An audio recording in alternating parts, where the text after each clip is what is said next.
Talk about in our second half hour. On the front page, arms-packed trails, fast-breaking events on the European scene. The first of a three-part series looking at the new impetus behind arms negotiations. New opposition parties blossom in Soviet Union. Ideologically, there's something for everyone. The fast track or the private path. More and more top executives foregoing promotions and raises to spend more time with their families. And today's lifestyles influence pet trends. More singles and working couples equal more cats and smaller dogs.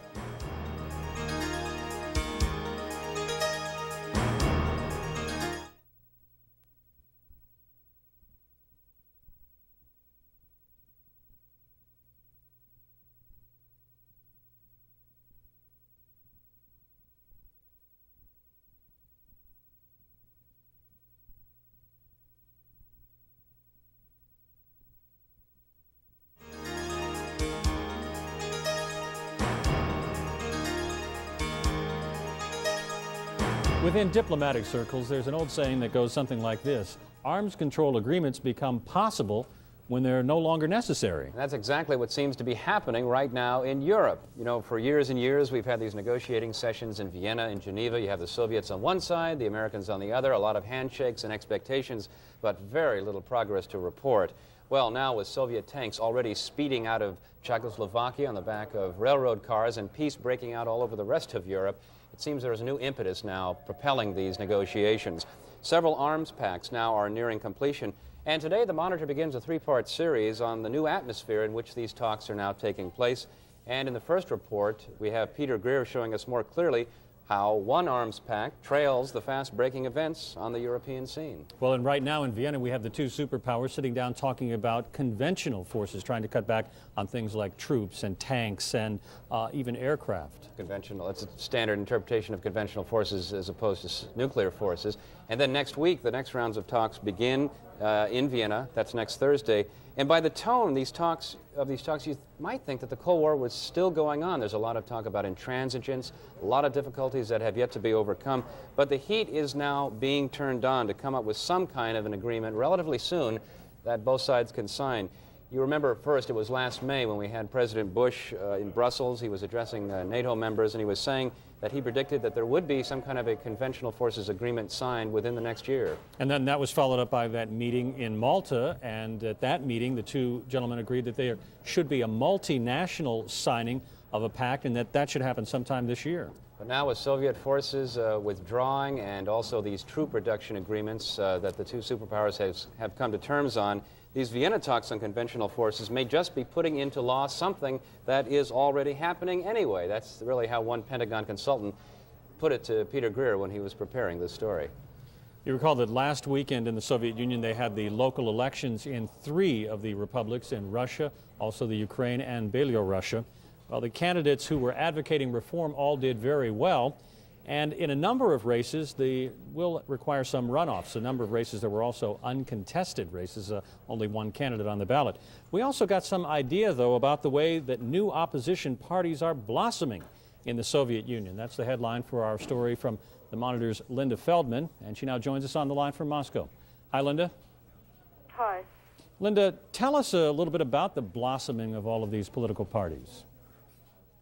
Well, I would say that these elections were just the latest manifestation of the growing political landscape around Russia. There are popular movements, voters' clubs, and even the beginnings of some political parties. There are lots of little political parties springing up, but nothing that's terribly large. I would say the most significant political party that isn't communist would be the Social Democrats. In early May, the Social Democratic Party of Russia will hold its founding Congress, and they are already beginning to make some serious headway into getting candidates elected to local councils and to the Republic's parliament. Now, they call themselves Social Democrats. Are they really, though, practicing democracy as we know it? Well, it's an interesting question because, of course, Russia has no history or experience with real democracy. In the elections that were just held, the Social Democrats were included in a larger bloc of so-called Democratic candidates. The bloc was called Democratic Russia. And there was one instance that I found rather telling. One member of the bloc wrote a couple of critical articles about a couple of other bloc members, and she was subsequently kicked out of the bloc. I asked a couple of the organizers of the bloc why they did that. I told them it struck me as fairly undemocratic to kick somebody out for expressing an opposite opinion. And they said that this is more like the French political system of bloc politics, and that candidates agree and actually sign something that they will support other candidates in the bloc, and that therefore she had to go. I talked to another member of the bloc who looked rather sheepish and said, yes, well, we all grew up in a totalitarian state, and therefore we still have some learning to do. Let's shift now from Russia to Lithuania. What's the latest on the independence movement there? The latest word from Lithuania is that they are about to declare independence. The move is expected to come late on Sunday after they have convened their parliament and elected a prime minister and a president. So does this mean that Gorbachev has lost his effort to prevent the independence in Lithuania? Yes, the feeling in Moscow is, among official circles, is that Lithuania is a lost cause, and they are now essentially drafting the divorce papers. Gorbachev met with the Lithuanian leader a couple of days ago and handed him a bill for 21 billion rubles, payable in hard currency, which amounts to $32 billion. That is the price that Moscow feels Lithuania owes it for 50 years of services rendered. That would be the army, telecommunications, industrial development, and the like. Are the Lithuanians going to pay this bill? What are they saying about it? I'm not quite sure what Brazauskas' response was. Brazauskas, by the way, is the Lithuanian leader. But at this point, there doesn't seem to be anything short of tanks in the street that can stop the Lithuanians from what they call reasserting their statehood. Well, Linda, it certainly sounds like it's going to be an interesting weekend then in Lithuania. Indeed. All right. Thanks for talking with us. Okay, thank you. You know, Gorbachev is really serious now about this $33 billion bill. I've heard various figures on that, but he maintains that the Soviet government has pumped a lot of capital into Lithuania over the years, and in terms of the capital development, about 17 billion rubles worth, and another 4 billion rubles in what are called undelivered production. And yeah, that's another $33 billion that he wants from them. And it's not rubles that he wants repayment, and he wants hard cash. Yeah, and that's exactly what they say they can't come up with because they've been used to dealing in terms of rubles. Now, on top of that, Gorbachev is saying that since the Lithuanian port of Klaipėda was turned over from the Germans to the Soviet Union after World War II, that it doesn't belong to Lithuania if they break away, it belongs to the Soviet Union. He further maintains that should there be any relocation of Russians from Lithuania back into Russia, that Lithuania should pay for any compensation costs and relocation costs right there. I should say the Lithuanians right now, though, are doing a little math work of their own, and they are saying that they should be compensated for the Soviets using their military bases all these years. Not only bases, but the ports as well, also for the shipment of oil to the west through Lithuania. And they're also saying that they should be compensated for the thousands of Lithuanians who were interned and forced into labor camps when the Soviet troops came in. This is going to be, it looks like a lot of quite a head-knocking. bill. You wonder if they're going to be paying any of it, though. Well, why does a world-renowned scientist turn his back on a very prestigious promotion? Why does a British cabinet member leave his very lucrative post? Well, it's all part of a new trend, and we'll talk with Marilyn Gardner about how more executives are getting off the fast track.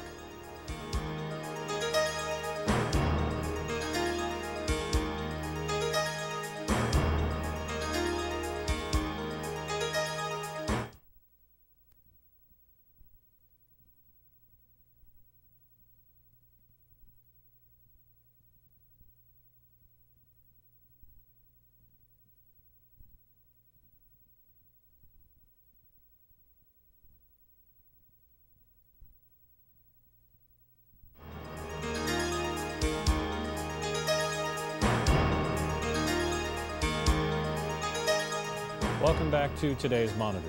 The Monitor's Marilyn Gardner has been watching the people who watch trends within corporations, and she's noticing that more and more the people who climb the corporate ladder are pausing before they go up that next rung. Could it be that there is more to life than going after that next promotion, that next raise? Well, Marilyn thinks so, as she sees more executives considering whether to take the fast track or the private path, is the headline for her story. And Marilyn is now here with us. Hi, Marilyn. Hello. I must say, you give two rather moving examples to illustrate your point. First, there's Philip Sharp. Just a few weeks ago, he was all ready to accept one of the most prestigious academic positions in the country, and then He decided after this appointment had been announced that he could not bear to leave his research or his graduate students. And this position, we might say, was to be the president of the Massachusetts Institute of Technology. So it was an extremely prestigious position, and he just decided that he couldn't leave his research or his graduate students, so he withdrew. Earlier in Britain, a man who had been a member of Parliament and a member of the cabinet for 15 years submitted his resignation as a cabinet member to Mrs. Thatcher because he said he wanted to spend more time with his wife and his two young daughters, who are 5 and 8. And this was just greeted with consternation. People couldn't believe that he would be leaving for that reason. In fact, the government was so embarrassed that they had to be-knight him to show that it wasn't because of any insidious or there weren't any problems. sinister reasons or problems, that this really was a legitimate reason. And he said that you cannot put childhood on a shelf. Once it's gone, and he just wanted to spend more time with his children. And his 8-year-old daughter was delighted with all of this, and she said she was looking forward to having her daddy home more instead of just popping in and out and saying, "See you later." Well, these are two very good examples, but are we in fact seeing top flight executives reorder their priorities? Not to any great extent, which I think is why both of these generated the publicity that they did. But there is some feeling. There's a Henley Forecasting Center in Britain that is predicting that the pace in the 90s will be more leisurely. They said that it will be decidedly untrendy to rush about, and this is seen as kind of a backlash to all the stress and career orientation of the 80s. How about companies? Won't they have to respond to this somehow, reorganize themselves, maybe put a landing or two on that corporate ladder to allow executives to pause? Well, already companies have had to restructure in the 80s, partly for financial reasons, and so they have eliminated layers of management, which means that if for future workers, say the youngest baby boomers, there will not be as many rungs to get to in the first place, that hierarchies have been simplified, so people will have to be more satisfied with lateral moves rather than vertical moves. And I think that there's some feeling that this could contribute also to maybe a more leisurely pace, in some sense that maybe you're not going to get way to the top anyhow, so take a little time off as a breather and follow your dream, as in the case of Dr. Sharp at MIT, and do the research that you want to do, or in the case of Norman Fowler, the member of the cabinet in Britain, go with your family. Talking about how companies might have to reorganize themselves somewhat, wasn't there a lot of hoopla last year when there was this idea of what was called mommy tracking, where a special ladder was created, I guess, so for women who would be going through the careers so they could take care of their children? Right. This was a suggestion for 2 tracks in a corporation, so that women who had families would be on a slower track than those who could devote themselves totally to their careers. Well, working women, career women, were outraged by this proposal, and they countered by saying we ought to have a daddy track if you think we need a mommy track. Well, maybe people like Dr. Sharp and Mr. Fowler in Britain are the forerunners of a modest movement toward men as well as women saying there is more to life than just the next promotion. I'm going to do what I think is important.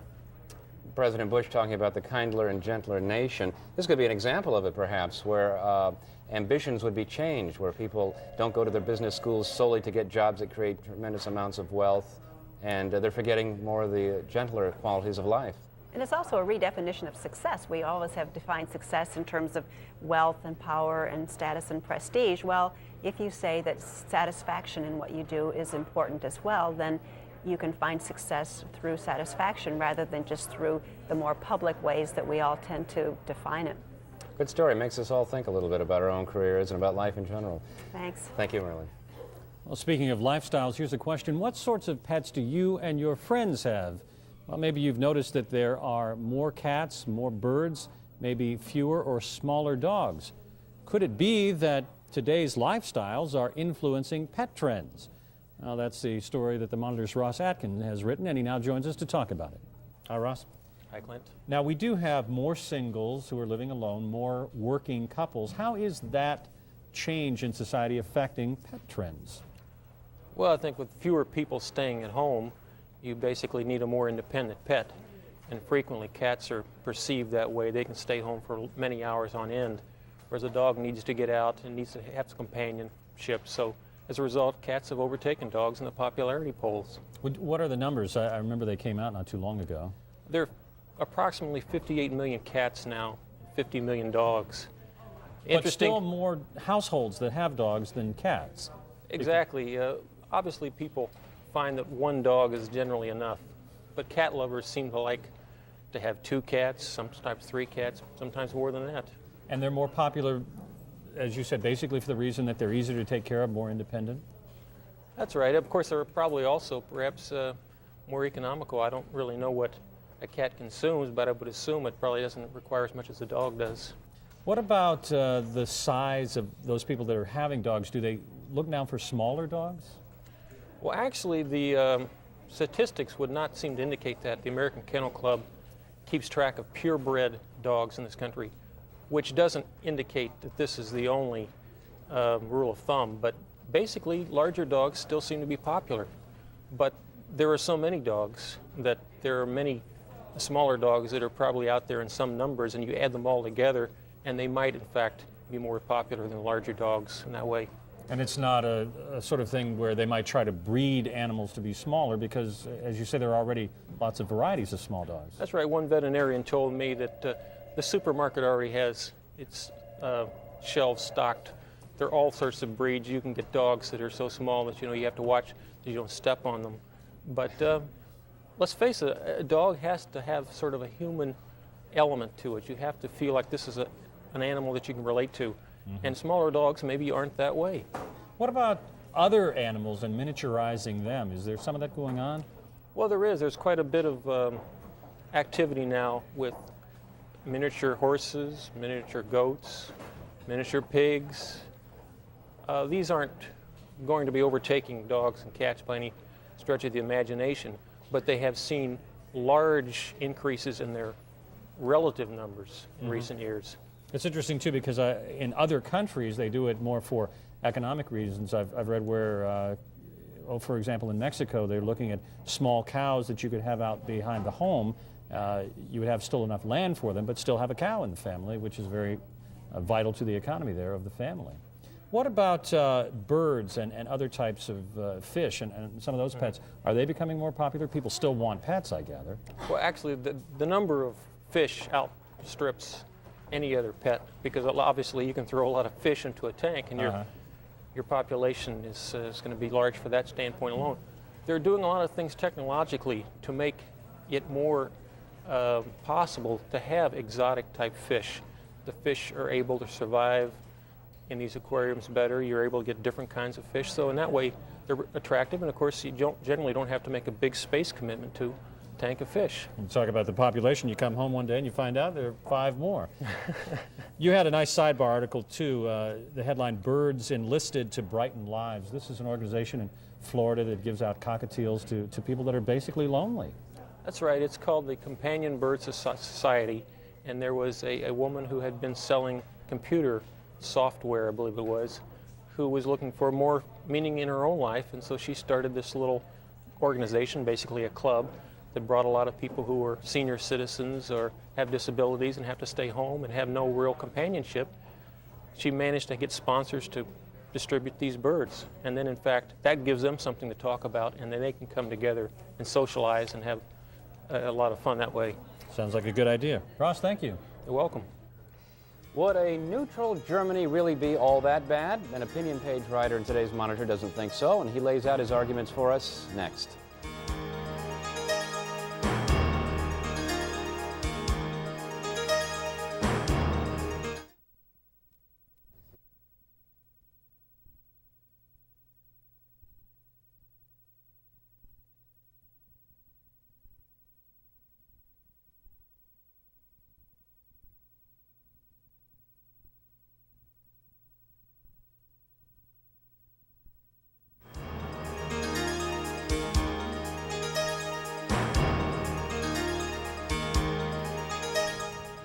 The major question regarding German reunification centers on whether or not the new Germany will be a part of NATO. West Germany insists it should, and that's an idea that's most heartily endorsed by most NATO members.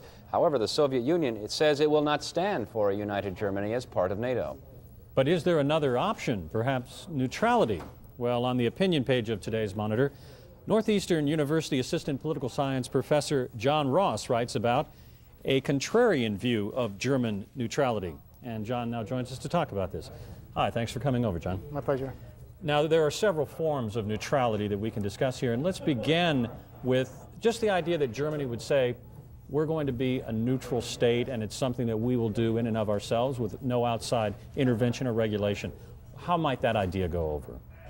Well, I think that idea is going to be the most difficult for Germany's neighbors, particularly France and Poland, to accept, primarily because they've been the ones who have suffered most in the past from German transaggressions. And so I think it's going to take a lot of confidence-building measures on the part of the Germans themselves to try to win over not only allies, but all neighbors of Germany.